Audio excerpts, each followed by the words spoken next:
Jumlah kasus di Italia dalam 24 jam bertambah lebih dari 2.000 orang yang merupakan rekor terbanyak dalam satu hari dengan jumlah korban tewas hampir mencapai 200 orang. Total kasus hingga saat ini telah melampaui 15.000 orang dengan jumlah korban tewas mendobrak 1.000 orang. Akibat jumlah penderita yang drastis, sarana medis di Lombardia tidak memadai dan harus membangun tenda sebagai fasilitas sementara. Epidemi ini juga merebak di sektor pemerintah Eropa dan Amerika. Istri PM Kanada, Sophie Gregoire, juga telah terinfeksi dan sedang menjalani karantina. Sekembalinya dari Inggris, Sophie merasa tidak enak badan. Keduanya telah menjalani karantina sebelum hasil pemeriksaan keluar. Norwegia menerapkan langkah pencegahan intensif. Mulai pukul 12 malam waktu setempat, selain kawasan Eropa Utara, setiap warga asing yang masuk akan dikarantina selama 14 hari. Sekolah ditutup dan rumah makan tidak boleh beroperasi. Jumlah kasus di Filipina mencapai 50 orang dengan 2 korban tewas.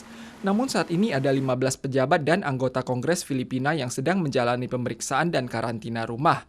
Presiden Rodrigo Roa Duterte yang juga telah menerima pemeriksaan tanggal 12 malam menaikkan tingkat pencegahan epidemi dan mengumumkan bahwa mulai tanggal 15 transportasi darat, laut, dan udara Manila ditutup selama 30 hari yang diperkirakan berimbas terhadap sekitar 12,8 juta warga.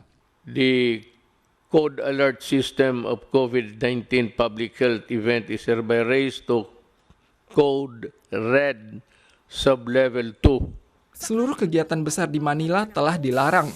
Kinerja pemerintah pusat juga dihentikan. Seluruh sekolah di Filipina diundur selama 1 bulan hingga tanggal 12 April. Duterte menekankan isolasi Manila tidak berarti masa darurat, namun aparat kepolisian akan dikerahkan bila kondisi memburuk. Isolasi kota telah memicu warga cemas dan mulai berebut bahan baku. Aktor Tom Hanks menyampaikan bahwa ia dan istrinya Rita Wilson dinyatakan positif terinfeksi setelah diperiksa. Sesuai dengan peraturan kesehatan umum, mereka akan dikarantina dan akan terus mengabari kondisi perkembangan selanjutnya. Pemain basket Utah Jazz Liga Profesional NBA asal Prancis Rudy Gobert juga positif terjangkit. Kabar ini diterima sesaat sebelum pertandingan dimulai.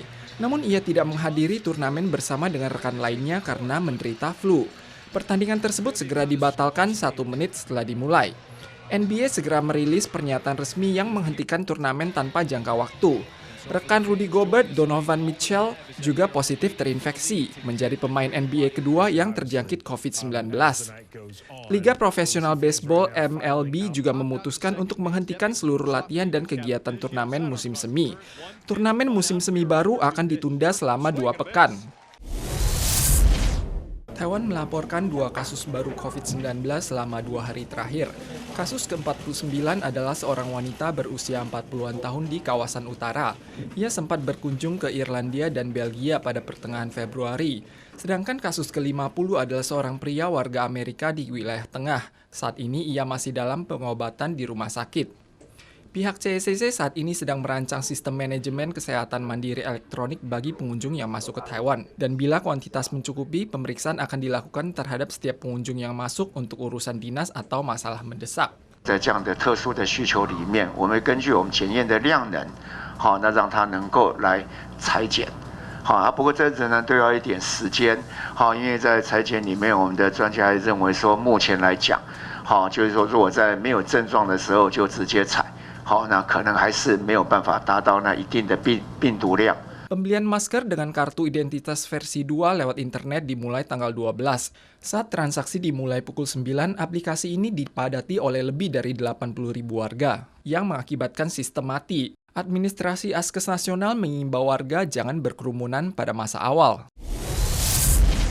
Pengunjung National Palace Museum bulan Februari anjlok 85% akibat dampak epidemi COVID-19.